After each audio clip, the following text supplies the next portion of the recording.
नमस्कार, मेरा नाम सिंगर सुशांत। मैं देवघर डिस्ट्रिक्ट हाटपला जुड़ी बासकुटिया गांव से हूँ। मैं एक तो हिंदी गाना गा रहा हूँ।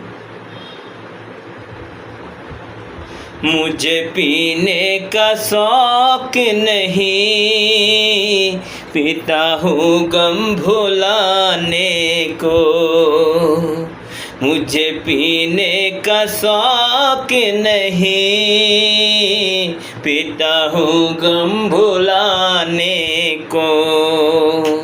तेरी यादें मिटाने को, तेरी यादें मिटाने को, पीता हूँ गम भुलाने को। मुझको पीना है पीने दो, मुझको जीना है जीने दो। तुम अमीर हो खुश नसीब हो, मैं गरीब हूँ बदनसीब हूँ।